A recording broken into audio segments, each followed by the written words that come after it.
What happened to Treblinka escapees? Treblinka was one of the most notorious extermination camps during the Holocaust, where nearly 900,000 Jews lost their lives. Despite the grim conditions, a remarkable event took place on August 2, 1943. A group of prisoners staged a revolt, marking a significant moment in the camp's history. They set fire to parts of the camp, attacked guards, and attempted to escape into the nearby forests. Approximately 300 prisoners managed to flee during this uprising.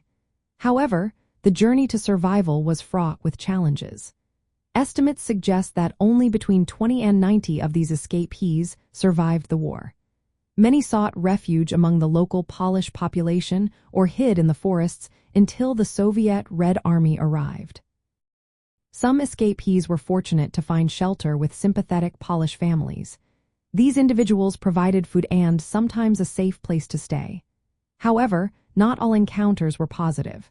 Many escapees faced hostility, betrayal, or violence from local residents. Some were handed over to the Germans or even killed. Members of the Polish underground also posed threats to escapees in certain situations. A few escapees survived by adopting false identities or working for German organizations. They traveled across occupied territories until liberation. For instance, Czech Jews managed to survive by posing as workers for the organization Tot and were freed by American forces in 1945. Others, like Samuel Rodgman, found refuge with Polish farmers until the war ended. Individual stories of escapees reveal the varied fates they faced. Abraham K. Rzepicki escaped by hiding in a train carriage and later reached the Warsaw Ghetto. Samuel Willenberg and Kalman Tegman, both forced laborers at Treblinka, survived and later shared their experiences.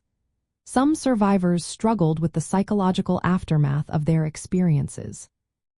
For example, Herschel Sperling and Richard Glazar, both escapees, dealt with survivor guilt and tragically took their own lives. The uprising at Treblinka and the survival of some escapees are significant. They provide rare first-hand accounts of the camp's operations and the resistance efforts within it.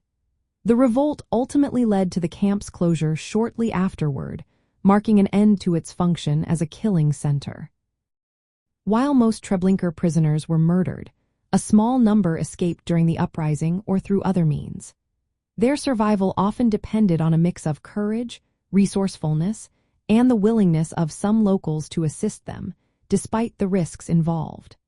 The testimonies of these survivors have been essential in documenting the atrocities committed at Treblinka and preserving the memory of those who perished.